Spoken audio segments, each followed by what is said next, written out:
Been a few days. Despite what had happened at the funeral, Groven hasn't really left his room. When I wake up in the mornings, I can hear him stomping about his room.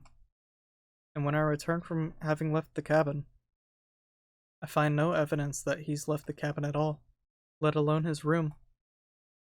I'm so used to him going out every day, but now I feel bad if I'm leaving him home alone. He spends most of the day holed up in his room, door shut tight.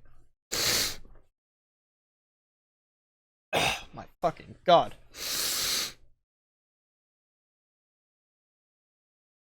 I'll knock on it every now and again to check in on him, but there's not much I hear from it outside of that. But today, his door is open, and I think I should check on him. His door had been open just a crack, but I open it just a bit more to get a better look inside. Circulatory disturbance. I don't know what that's a reference to, but I feel like that's a reference to something. He was just sitting atop his bed, and without even turning to face me, I heard him say, I know you're there, Mary. "Come on in." I stepped inside and took a seat on the end of his bed. He didn't seem to have much of a reaction. "It's getting a bit late. I'll probably start dinner soon." "Sounds good." "You really shouldn't be smoking inside, you know." "It's a lollipop." "Ah, I see.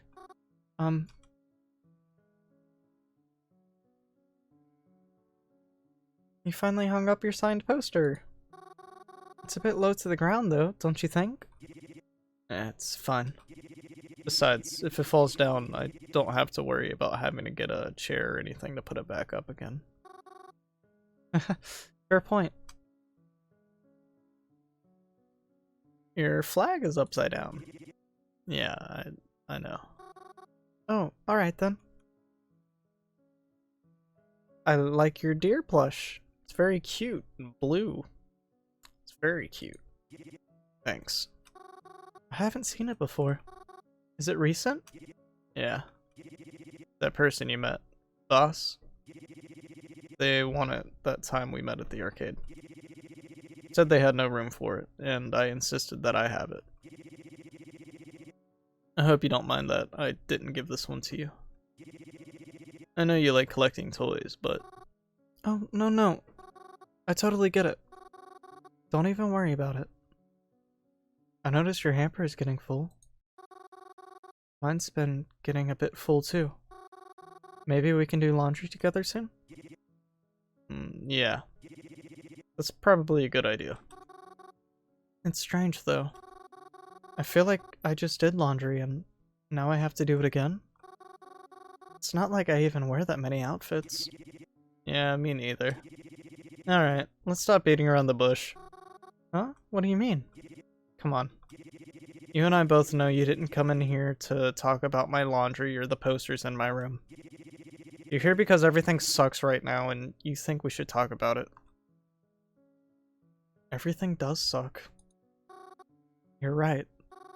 Everything is awful. You know you can say it, right? Say what? Go on. Say that it sucks. You know I don't like using that language. Fair enough. I know things have been very hard lately, but I just don't know what to do. It all just feels hopeless. It's just one thing after another. Is it ever going to stop? It will eventually. But you won't have to worry about me. I'm fine. You aren't fine. And I'm not fine either. I don't want this cycle to continue, where all we do is feel miserable again and again. Mary. Just want to go back to normal. That isn't possible. It's never going to be normal again. None of this shit is ever going to feel normal. Sure, maybe it'll pass, but That's not going to make things feel normal. Nothing will. Then how can you just keep going on like that? Saying that you're fine when that's not true? And just settling for it? Because it's not like I have any other choice, Mary. You just don't get it. I know you're worried about your own parents. I know that's a shitload of stress on your shoulders too. But at least you have some fucking hope in that situation. What hope do I have? My parents are dead. One of my best friends is dead. And there's no way around either of those facts. I'm never going to see either of them again. And yeah, sure, maybe you can talk to them. But that doesn't mean that I can see them, or be around them, or do any of the same things I used to do with them. It's like, why fucking try? If everyone I get close to is just gonna die right in front of me, then why bother trying to do anything about it? Whether I'm happy or sad or whatever doesn't matter, because it doesn't change the life I'm living right now. That's why everything is fine, and why it has no choice but to be fine. I know that you want to help, but all these such solutions, therapy, relaxing at home, whatever, they aren't going to change anything. They aren't going to bring anyone back. Don't you understand that? Better than anyone? I'm sorry. I don't mean to sound like a dick when I say this, but your parents might come back one day. Mine sure won't.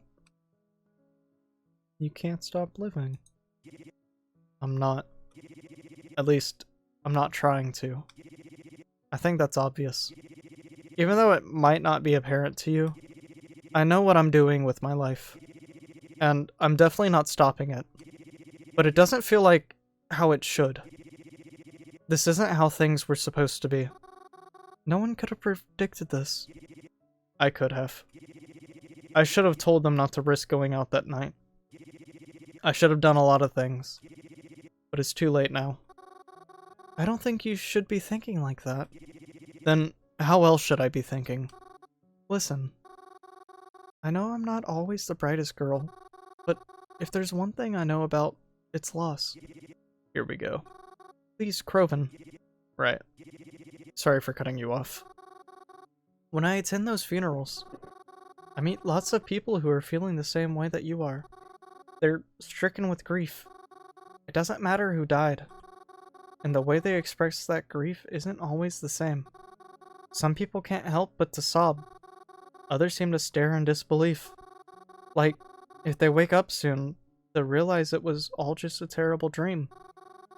And some of them simply talk to everyone around them, as if nothing is the matter. But you can tell they'd rather be seeing their loved ones in different circumstances. I don't see these people for very long when I am there, but I know that all of those people have been getting better since that very day. It's why we have funerals. To start the healing process with closure. But despite its name, closure is just the first step. I know that. Everyone deals with loss differently. But I know that grief won't last forever. And I know that processing it doesn't have to be so miserable either. So please, let me try to help you. Maybe if, together, we can acknowledge and embrace the circumstances we're in, it'll be easier to get past them. But what if I don't want to? Kroven. Move on from it. Get past it. Isn't that just the same as forgetting? The reason you go to all those funerals, the reason you visit all those graves, isn't it because you don't want anyone to be forgotten about? How hypocritical of you. Wanting to remember strangers, but forgetting the ones we care about, care most about. God fucking damn it. It's not forgetting. Kroven. Just because they're gone doesn't mean we're going to forget them. You're right in what you said.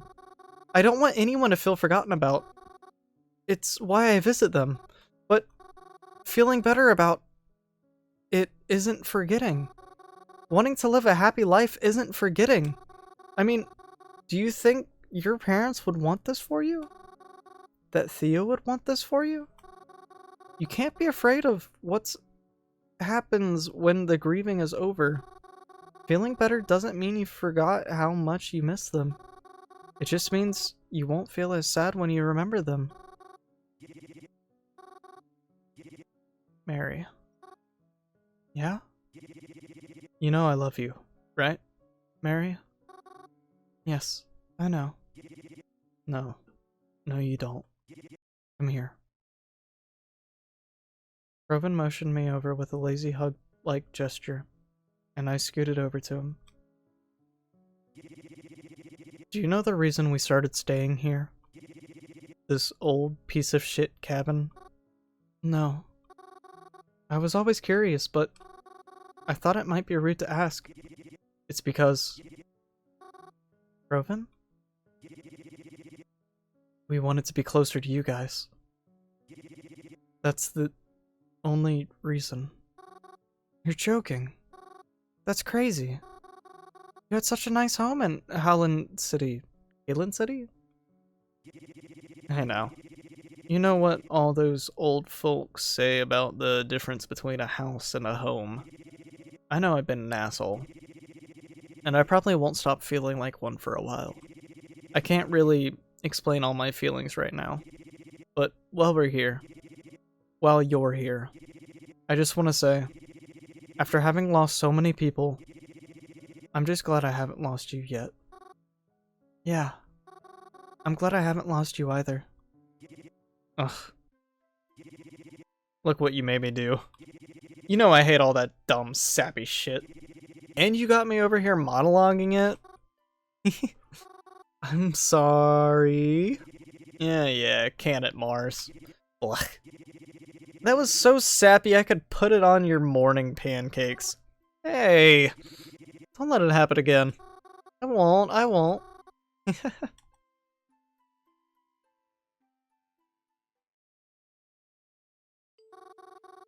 Please, leave my family alone. That is not possible.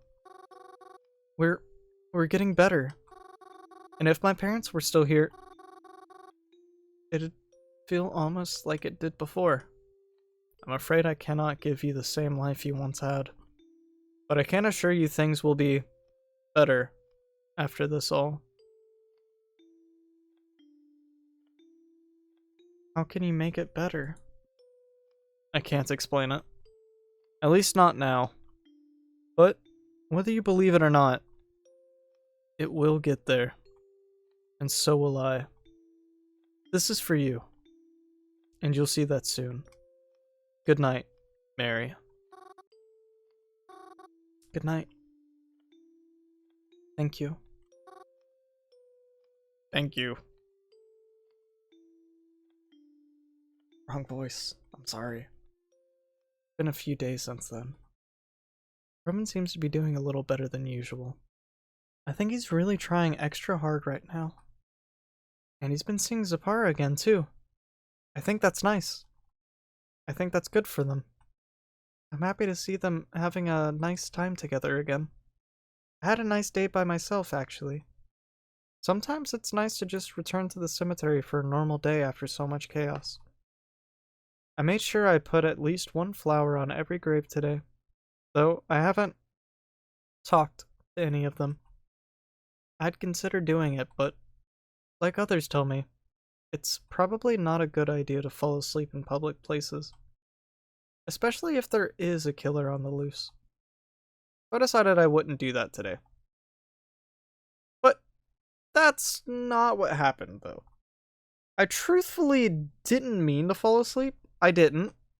But when I sat back against the mausoleum we have, after being outside and on my feet all day, well, I was just so tired. I didn't even realize I fell asleep until I woke up to the sound of rain. I was surprised to not have had any strange dreams this time, but this was a big problem.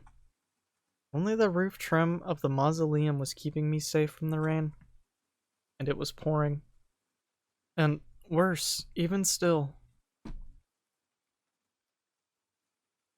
it was night. The only light I could see was from the street lamps at the outside of the cemetery. Oh dear. How could I have slept so long?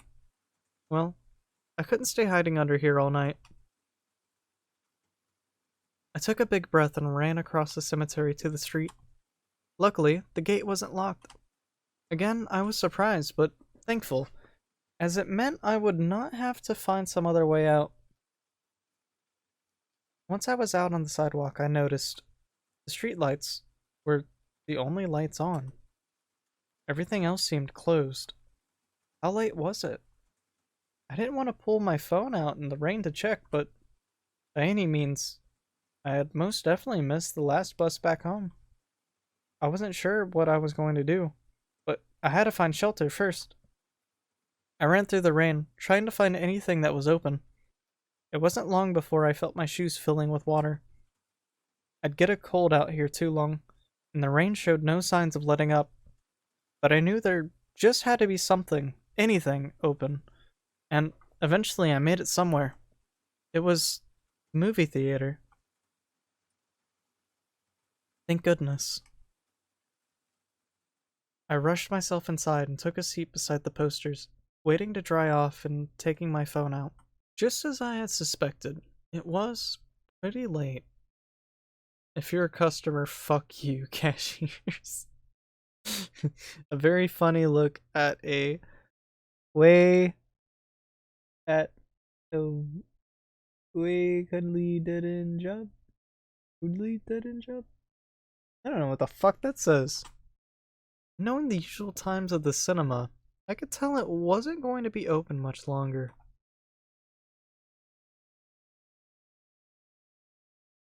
What do I do? Even though I wasn't sure how he could help me right now, I had to at least try calling up Kroven.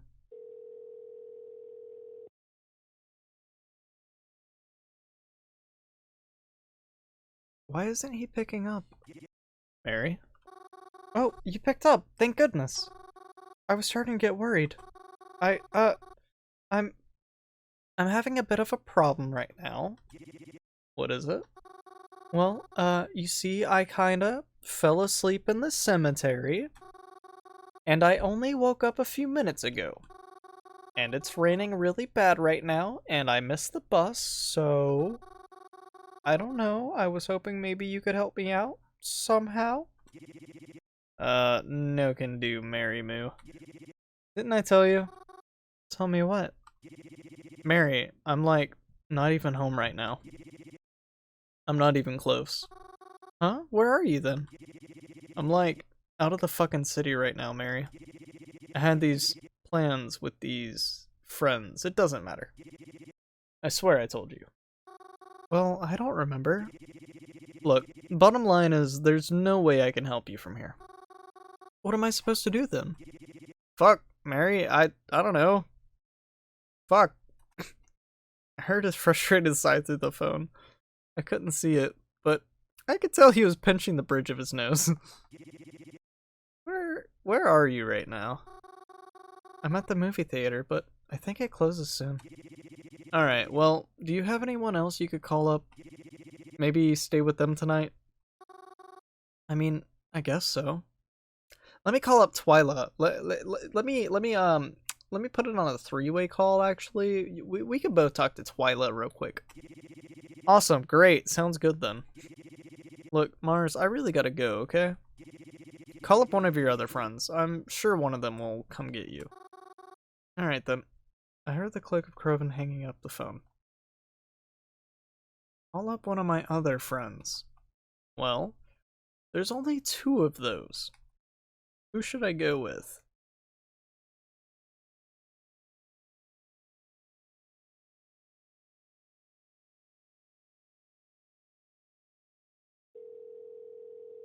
I attempted calling the mystery number. No one picked up. But I did receive the text immediately after. Why did you call me? I don't know. I'm stuck. Stuck? Where? I missed my bus home, and it's pouring outside. I'm supposed to call one of my friends, but I'm not sure who to go with. I feel bad waking either of them. I see. Can you choose for me? Unfortunately, I don't know your friends, so I can't. But I think you can make that decision on your own. I guess I'll have to. Good luck.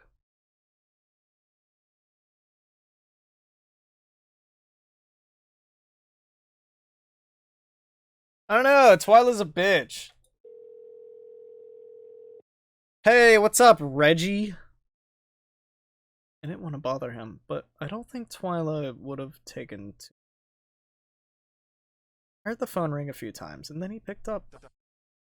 Mary? It's a bit late, isn't it? Is everything alright? Yeah. Well, actually, I kinda, missed my last bus home. And I was hoping maybe I could stay with you tonight instead. Now that I'm thinking about it, maybe I should have not called up a random guy I met less than a week ago and told him I want to stay the night at his house. But, yes, of course. Where are you now? I'll be right over. Thank you.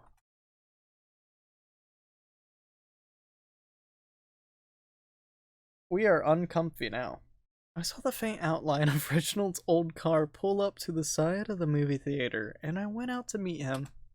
Even though it was raining, he still got out of the car and held the passenger door open for me.